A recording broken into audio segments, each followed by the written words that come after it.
been very refreshing and exciting in the same breath, I must say. I've really enjoyed it. It's a different challenge for me and a different point of view. But I loved talking about the game.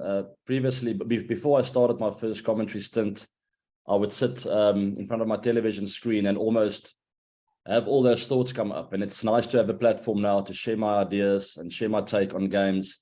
And no better place to start than our very exciting home and local Betway SA20. So it's been very good and I've really enjoyed it. Sorry, who are you talking about? Suryakumar and who else? There are similarities in a way in the way they approach the game. They both have a lot of intent at the wicket. They're both pretty aggressive and they want to take the bowlers on. They never want to let the bowlers settle. De Villiers obviously a lot younger and he's still got a lot to learn.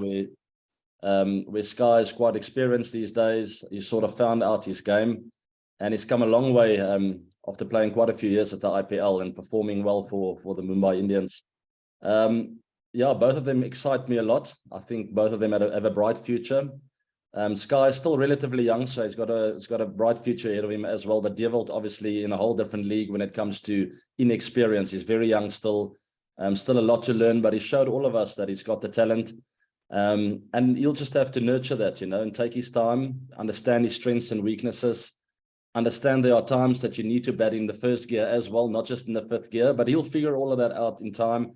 But both of them excite me and I love watching Sky perform in the last couple of years. He's taken his game to a next level and it's just fantastic for the game to have players like that raise the bar and really inspire the youth out there, There's been plenty and you're absolutely right. It's difficult to explain the value of youngsters spending time with some of the best players in the world from different countries. I had that experience in 2008 with my very first year of the IPL. I found myself in the same dressing room as the likes of Glenn McGrath, Dan Vittori, the list goes on, Shoaib Malik, Tilakaratne Dilshan, and Viru Sehwag. I mean, I can go on for days, and the value that I had on my cricket, and I mean the impact that had on my cricket was immense. And you saw my game grow from 2008 onwards, and I took it to the next level. And largely because of that, spending time with experienced campaigners and people from different countries and cultures, where I picked up a lot of different tips and hints on what I can do with my own game. And it's important to have that kind of mindset for the youngsters in this SA20 league, to keep your eyes open, look at how people prepare some of the best players in the world. And you don't have to adopt all of it, but if you take one or two things on board, every season you play in leagues like this, your game will ultimately get a lot better.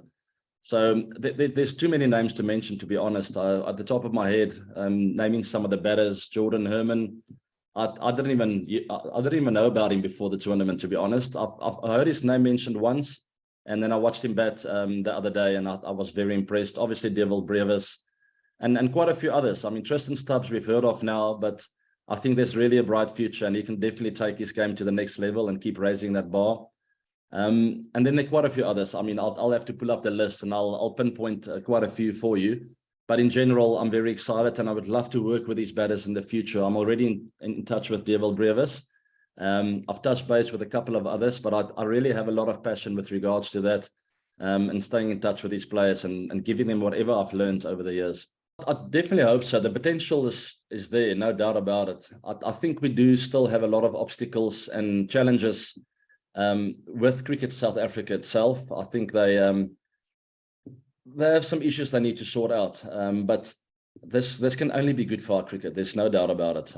Look at the quality, look at the crowds come in. These players get exposure all of a sudden globally, which they never had before. They were just normal domestic local players. All of a sudden, they're being viewed from all over the world. The opportunities are endless, to be honest. I think we'll see quite a few of these players that we've never heard from before feature in a lot of leagues around the world. It's a great platform for all these leagues to have a look at these guys. It's great for our cricket. It's great for our youngsters, specifically our youngsters. And that's what I'm very excited about. As long as Cricket South Africa can find a way to keep hold of these players, not to lose them, make sure we nurture them, make sure we have plans for their future, pull them back into the system, make sure they don't get lost somewhere. Because that's the danger, to be honest. These players can very early at a young age decide, you know what, I'm just going to play T20s around the world. I'm not interested in international cricket, and that's the dangerous part of these kind of leagues. But hopefully, at the top with Cricket South Africa, the board, everyone that makes decisions, they have a plan in place to make sure these players stay inspired to represent their country at the highest level. Definitely, I don't think it's ideal, to be honest, but it's so complicated and so difficult to get the scheduling right and to keep everyone happy. We know the ultimate level is international cricket. We want to see our countries take each other on. India, South Africa, New Zealand, and Pakistan, and England, Australia. It's the best, and it's the ultimate form of viewership. And hopefully that'll remain for a very long time. But with all these leagues, you can't deny that the excitement is there. It's healthy. It's financially healthy for everyone. So very difficult job for the ICC and everyone involved to make sure the scheduling happens in a way that it benefits everyone. There's just not enough days in a year. So I honestly don't know what the answer is to, and I don't know the way forward. But that's maybe a reason why I don't work at the ICC. We leave it up to them. But yeah, I don't think it's ideal to break up a T20 tournament. I just hope they get the scheduling right in a way where we can have full focus on domestic leagues, but also full intense focus on international cricket around the world. I unfortunately don't have the answer for you, but I do know there is a lot of complications and a lot of challenges with regards to scheduling and making sure everyone benefits, and particularly that we all promote the product of cricket itself and the game. We want the game to grow day in and day out, and a large part of that scheduling, it's an important part of the game, and hopefully the decision makers get it right in the future and have a nice plan in place to make sure the game grows and gets showcased in the right way. It's a tough question because I don't want to be the guy to say give up a format or two. And once again, it's a cricketing issue at the moment to keep the players inspired to play all formats of the game for their countries. But I do think there's room with the various boards around the world to pinpoint players, to have discussions and communication early on in players' careers, to understand what they want to achieve, first of all, and secondly, where they fit in with regards to the cricket in their own country, to represent their country internationally, but also to be happy to play leagues around the world and to gain experience. It's invaluable. We spoke about it earlier about you see players like Sky, Devil Brevis, myself, and the way we took our games to the next level largely because of these T20 leagues. And I had the fantastic opportunity to go and showcase that in all the formats. So ultimately, that is what we want to achieve. If it's not achievable, and if there's a clear sign that a player is maybe a bit weak in one format, or he's maybe not as inspired to achieve milestones and to go a long way in one or two formats, then yes, but that communication needs to happen. And I think during my career, communication could have been better from my side, but also from the Cricket South Africa side, to make sure that we plan accordingly. I think you need to reset every season, have a look at what's ahead, pinpoint your goals and your targets. And I think if communication is clear, then players can be kept happy, and the boards and the leagues around the world will also be happy. So it comes down to communication. You have to evolve as a player all the time. If you stagnate, you'll end up not enjoying the game. You'll end up disappointing yourself and your teammates and the teams you play for. So I think you need, similar to my previous answer, there needs to be a constant checkup, a reset every season. Where am I at with my cricket? What am I trying to achieve? How can I improve? I certainly did that throughout my career, and that kept me fresh and committed to the game. You know, I always wanted to raise the bar every single season until right at the end, when I felt like, you know what, I don't play enough anymore. It's difficult to raise the bar, and to me, that was my cue to move on. But yes, it's great to see these players take their games to the next level, coming up with new shots, finding ways to put more pressure on bowlers, and vice versa. Bowlers finding ways to put more pressure on batters, and that's the beauty of the game. It never stands still.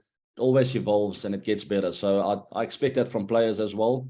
If you have that burning desire in your heart to be the best player in the world, you'll always look for ideas and new ways to improve your game.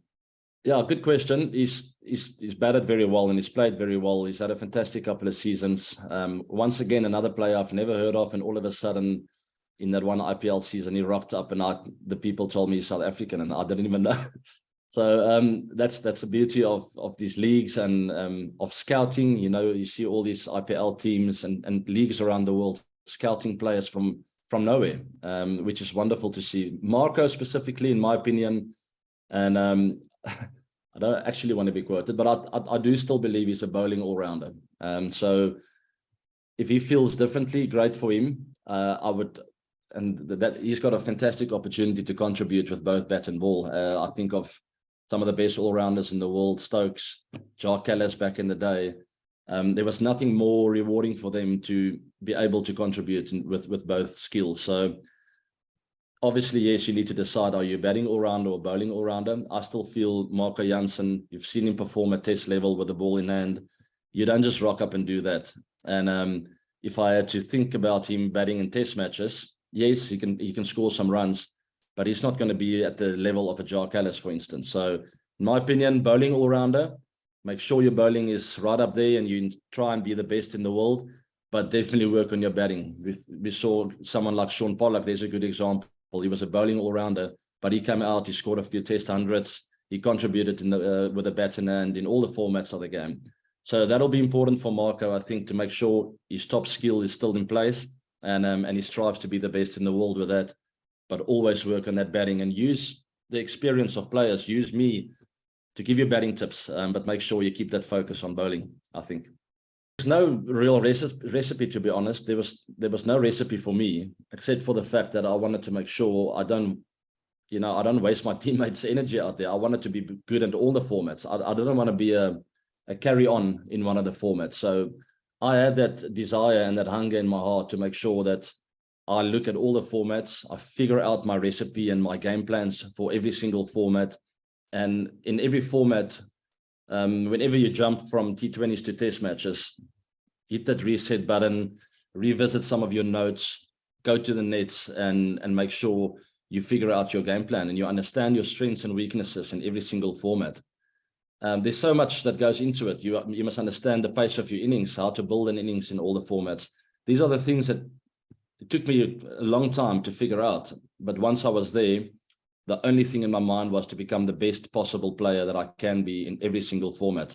I really hated the fact sometimes that I would be out of form in one format and then in form in another, because you end up ultimately being labeled as, yeah, he's a white ball player or he's a test player. So I had this desire not to ever be labeled weak in one of the formats. So I really wanted to make sure that I contribute in every single format, and I try and be the best player in the world in all the formats. If you have that kind of mindset, you will sit down and you'll figure out your game plans. And I think all the players should do that.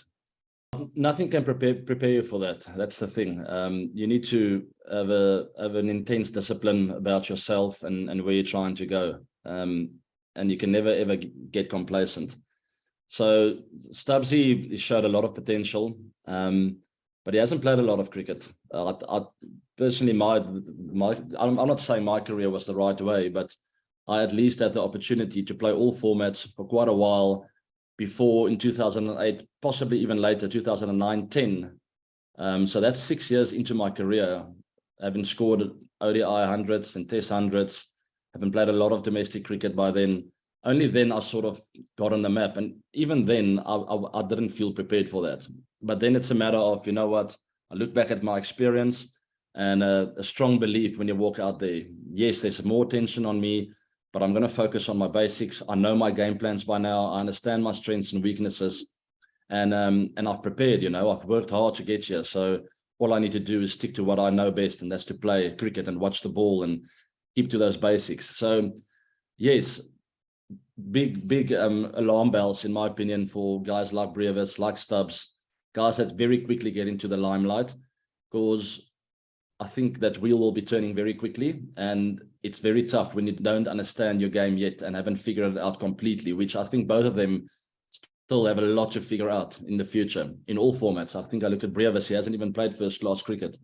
So I would like to see these players still make time for domestic cricket, for county, local, wherever you go, to go and figure out your game for 3-4 months of the year, and the rest of the time, yes, play in the leagues, represent your country if you can, but still have time in domestic cricket, whether it's at home or abroad, to play the red ball version, play that format, because there's no better way to understand your game and to learn and to get better.